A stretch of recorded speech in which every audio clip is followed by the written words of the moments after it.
All right, this is Jared Diamond from the Wall Street Journal. Really appreciate you joining us here with CBS 8 in San Diego. You are the man that broke the story about Jose E. Feliciano and Kwanzaa Jones hopefully purchasing the San Diego Padres. Jared, how did we get here? The last most of us heard in San Diego was it was down to four groups, folks like Tom Gores, Joe Lacob, Dan Friedkin, and all of a sudden you come out today and say it's going to be Jose E. Feliciano and his wife for a near $3.9 billion. How did we get here? Yeah, it's a huge number, and it's indicative of just how much interest there was in this franchise. If you're a big baseball fan, have followed the way things have gone in the industry in recent months, not every team has this sort of interest. The Minnesota Twins were on the market for 10 months, ended up going off the market because they couldn't get a buyer.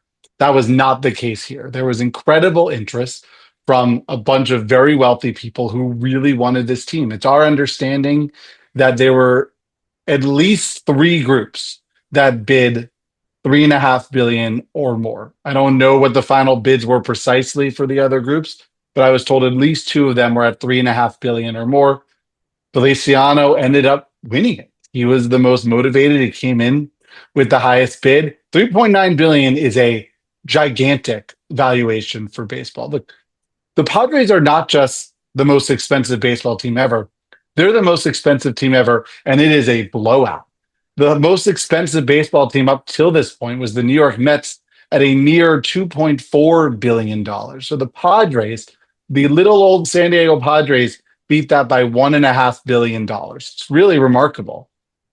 How much of that is sports franchises rising? Now, you made a point like there were other teams on the market that did not get sold. The next time another team goes on the market, do you expect it to break that record? Or is this a testament to what Peter Seidler and the ownership group has built here in San Diego and created with the fans and the atmosphere and everything around San Diego and the Padres?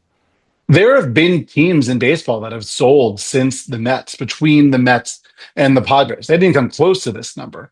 Now, they were small markets, Baltimore, Tampa Bay, but San Diego is supposed to be a smaller market too, at least by media market size. San Diego and the Padres are unique in many ways, right?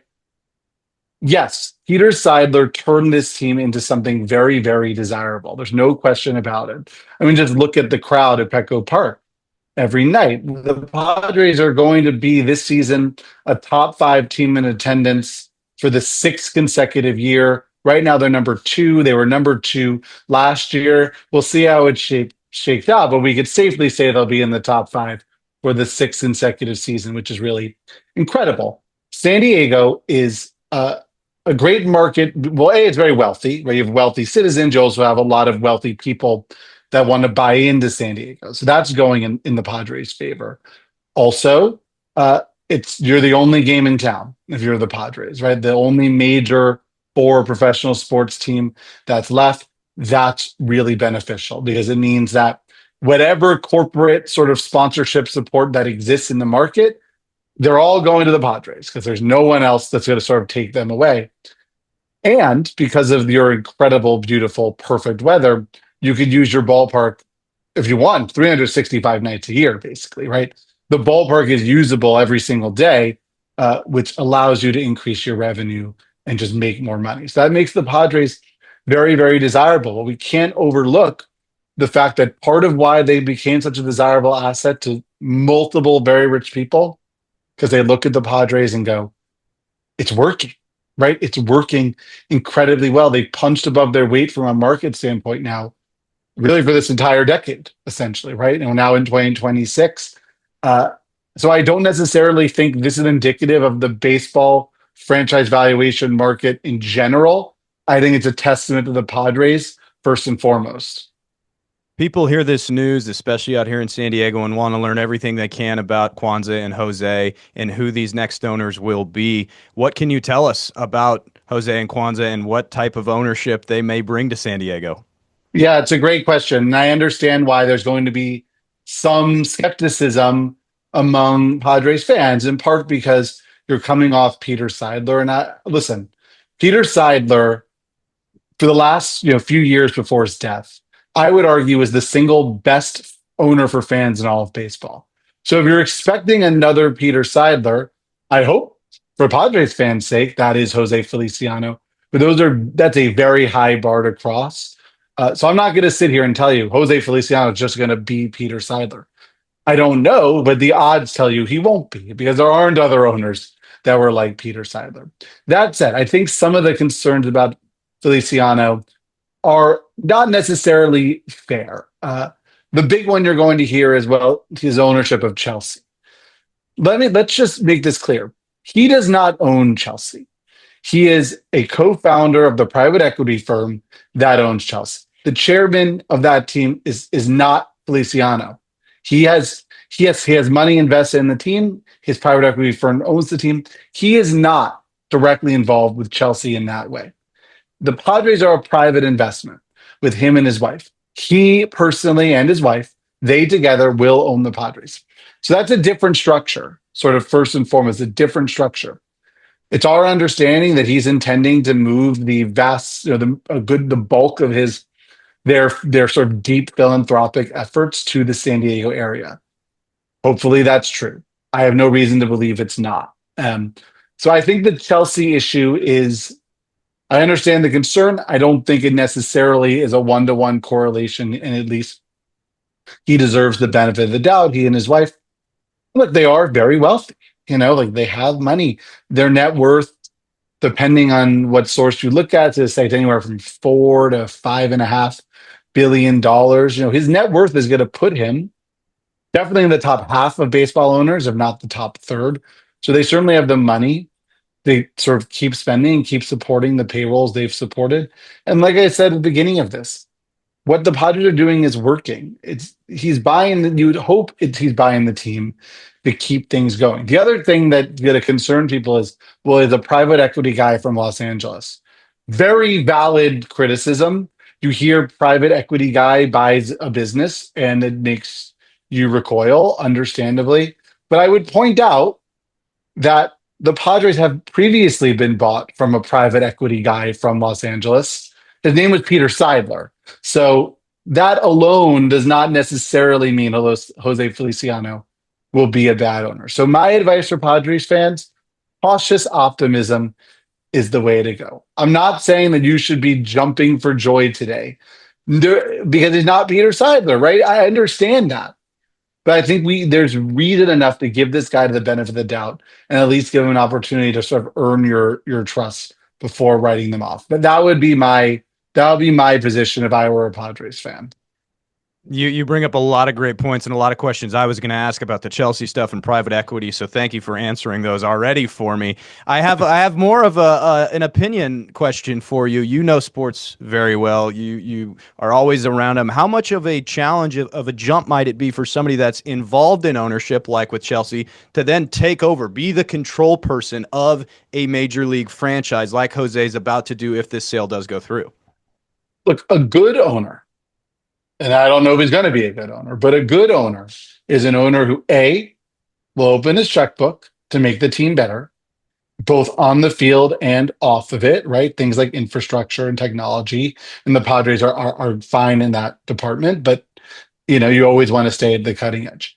And two, know what you don't know. And in the case of every owner, it's baseball, right? So hire your baseball people, let them do their jobs, and open your checkbook when the opportunity is sort of presented to you. That's what a good owner does. You would hope that he knows that. He's a smart guy, right? He didn't make his fortune by being a dummy. I don't know Jose Feliciano. I knew very little about him until yesterday when this became clear that when like I started working on this very deeply. It's certainly a transition. The trap that some owners run into is thinking they know more than they do, right? And trying to be involved in sort of the baseball side of it. That's something Peter Seidler was really good at. He really let AJ Preller do his job. Hopefully that's what Jose Feliciano is like. And we'll see. Time will tell. You'll learn a lot in the weeks and months after this all becomes official, which is going to be not too long from now, probably. You mentioned in the headline, we've mentioned multiple times throughout this conversation, it's not just Jose Feliciano, but it's also Kwanzaa Jones. What do you think her role will be in this ownership, and what do you know about her when it comes to being a part of that ownership? So, in terms of the financials, she and her husband are going to have equal financial stake in the team. So in that regard, it really is a partnership. It will be a co-ownership. They together will have equal financial stake in the club.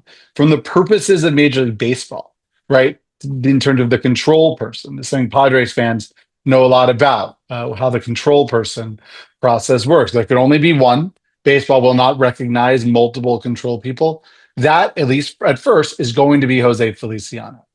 So he is going to be the person who sort of matters in terms of voting on things, the person that Major League Baseball recognizes. But like I said, Kwanzaa Jones is going to have equal stake financially. She's going to be the first African American to have be a majority or co-majority owner of a baseball franchise. And by the way, Jose Feliciano is going to be the first Puerto Rican person to have co-majority or majority ownership of a baseball team. We know that Kwanzaa Jones and Jose Feliciano met when they were both students at Princeton. So she also, no dummy, if she went to Princeton, I think that's safe to say. She is very involved in the family's philanthropic efforts. She is the CEO of sort of their big philanthropic foundation, which is called the Kwanzaa Jones and Jose E. Feliciano Initiative.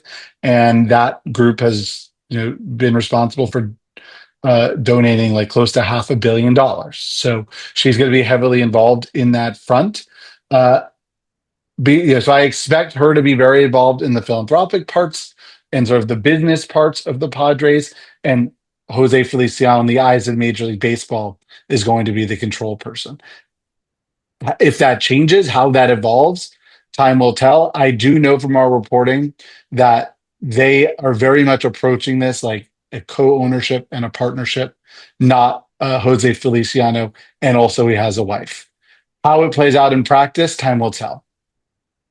You mentioned that to your guys' research and journalism that they plan to bring a lot of their philanthropic efforts here to San Diego. How big of a deal is that, considering they really don't have any ties to San Diego until this moment, right? So them bringing those philanthropic ideas uh, and along with the ownership of the team, I mean, how big is that for the fans?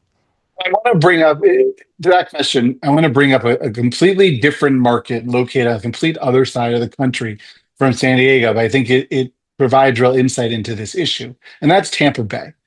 Tampa Bay, well, has three sports franchises, but I'm really focusing on two: the Rays and the Lightning hockey team. The Rays owner, Stu Sternberg, is not from the Tampa Bay area, or former owner, not from the Tampa Bay area, from New York. Did not move to the Tampa Bay area. Really never had any ties to the Tampa Bay area, never barely even visited. Saw the team more when they came to New York than he did in Florida. And I would say was generally despised by the community and ultimately was sort of forced to sell in disgrace. Contrast that with Jeffrey Vinnick, who is the now former owner of the Lightning. He's also had no ties to the Tampa Bay area. He was from Boston, but when he bought the Lightning, he moved his entire family there. They started spending enormously, not just on the team, but on philanthropic efforts. If you go to downtown Tampa now, first of all, most of what's there didn't exist before he got there because he was responsible for sort of building tons of everything in downtown Tampa. But also, the Vinicks put their name on hospitals and museums and other sort of important cultural and community things. Jeffrey Vinnick was beloved in Tampa. The Lightning became arguably the most successful team in the NHL, both on the ice and off. And it was because of his efforts in the community. So my point is, it is critical if they're going to be successful. Like you said, they are not local to San Diego. That raises red flags for any ownership. That means he's going to have to work twice as hard to prove that he cares about the community, especially if he's not going to move there full time, which I don't, I have no idea one way or the other what they're planning to do with their living arrangements, but I imagine he's probably going to stay in Los Angeles. He's going to have to show that he is committed to the community. So the fact that they're saying to us that this is what they're planning, I think is a very good sign, but they have to put their money where their mouth is. If you're going to be successful in a market like San Diego, you have to show that you care about the market, the city, and the people, and that is going to have to be shown in dollars. Uh, the fact that he seems to know that is a good sign. Now they have to actually go and do it. I know you've had an incredibly long day. You've been all over San Diego radio and TV and podcast. I really, really appreciate you taking the time. Jared, before I let you go, is there anything you wanted to add on this whole, soon to be sale that I didn't ask you about that maybe I left out, or anything you wanted to touch on before I let you go? Mhm. Look, I think it should be a very exciting day for the history of the San Diego Padres. Uh, my understanding is an official announcement expected early next week, maybe even as soon as Monday. And then, the owners will get together and vote in Jose Feliciano and start a new era of Padres baseball. The good news is he's coming in at a time when things at the Padres are very, very good. It's been a good start to the season for those guys. So hope to if I would not be upset if I end up spending some or most of my October in your beautiful city down the road here. Well, you've made a lot of friends today out here in San Diego, so you should have plenty of places to stay and hang out, and tickets to a future Padre game. So, Jared Diamond from the Wall Street Journal, really appreciate it, man. Thank you so much, and appreciate all your hard work and getting this information to everybody. I hope you can get a little bit of rest here soon today. Well, thanks for having me. It was great talking with you.